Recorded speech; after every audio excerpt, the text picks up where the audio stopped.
What seems to long be forgotten in modern media is subtlety and restraint. For every piece of media that comes out today, which actually allows you to stop and ponder about things for yourself, 25 pieces will come out that just cram their single-minded, transparent message down your throat.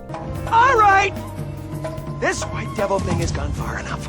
So it's nice to see restraint exercised in a product, especially in one as big and famous as Neon Genesis Evangelion. End of Evangelion is a great exercise in restraint and subtlety, and you really have to appreciate all that it has to offer in that department. The film is decorated with great moments where they could have done something but deliberately chose not to, and it strengthens the whole movie as a result. You got the subtle things like Shinji's hand being covered in his stuff in a way similar to his hand being covered in Rei's blood in the first episode, Gendo's hidden words, the process in which you can discover those hidden words, and what I like the most is that the Awakened Unit 1 never fights. You know, I'm sure it'd be cool to watch Unit 1 and its huge energy wings rip apart every MP Eva like they were made out of paper, and I'm sure it was a huge temptation for Anno to do so considering they're already halfway there. They already had the huge dust tornado that Unit 1 was causing just by being there.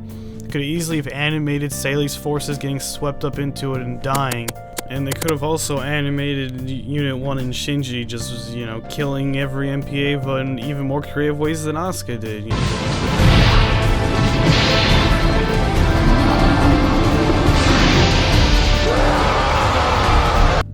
know, it could have been all hunky-dory. You could have avenged Asuka's presumed death, thwarted Sally's instrumentality plans, and stopped Third Impact to save the day. Instead, Shinji acts like a real 14-year-old who's given up on life and has just seen a close comrade die, and he chokes. He fucking stalls, he chokes, he dies. He absolutely just messes up everything and was only able to save the world, quote-unquote, because Rei gave control of the godlike power she attained over to him. I've also found that the appreciation for the restraint shown in End of Evangelion helps further my enjoyment and maybe even yours of 2.2 and 3.33. Because the end of 2.22 is that elaborate action sequence we could have gotten in which the Awakened Unit 1 devastates the enemy with godlike power. So it's the reckless abandon that they could have gone with all those years ago but decided against, only to do so now. And while I appreciate the audiovisual treat that segment is, what follows that is even better in my own personal opinion. There's a great segment in Best Guy Ever's Gurren Lagann review in which he talks about the super robot genre and how often the pilots have a complete disregard for the worlds around them. He discusses this as a clip plays of a super robot pilot using a special laser beam that destroys several planets within 10 seconds of each other as collateral damage in his big epic battle. And I feel it's super relatable to 2.22 because Shinji's disregard for the world around him and his single-mindedness towards his goal of saving Rei caused the catastrophic damage of the partial third impact. And I feel like 3.33 is a parody of super robot slash mecha shows in that it's about facing the consequences of your typical reckless super robot pilot personality of which Shinji developed at the end of 2.22, as well as being on his way of getting back at the why is Shinji such a pussy crowd by showing what would happen if Shinji stopped being a pussy and showing the disastrous results of such a thing. In doing so, he's also forcing a super robot pilot to have to face the immense collateral damage their exploits have caused.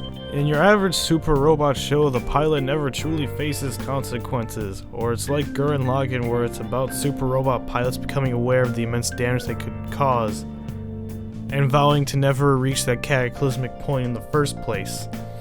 Then there's 3.33, a rare treat that's about the pilot having to actually face the consequences of what he's done and, as many characters in 3.33 put it, to accept his punishment. Let me do this! Just lie down and take your punishment! Quit fighting! And it's fun to watch him resist his punishment, if a bit cringy at times, and it is genuinely ironic that in his quest to fix everything so everyone likes him again, and so that he can avoid his punishment, that he ends up getting the most severe punishment he could possibly get. Making a friend in a world of enemies who's taken away as fast as he's given to him. Now, sadly, here's the part where, like any Evangelion analysis video dealing with the rebuilds, I have to put up the disclaimer that the 4th installment still isn't out yet, so my analysis will be incomplete until then. All I can do at this point is hope you've enjoyed my thoughts and that the 4th installment will bring even more content exploring the different possibilities of the super robot genre. Alright, hope you enjoyed the video. This is the part where I'm supposed to shield myself, but honestly, this is just my first video. I'm not very good. I'm not really organized or you know, putting all the effort that I could be into. I just am putting in enough effort to actually finish something for once. There's like 20 other videos I've written up for other things that I want to cover, and this is the first one I actually managed to finish. So if you like it, give some support, you know, hit that stupid red button and the little bell because YouTube's gone to shit now.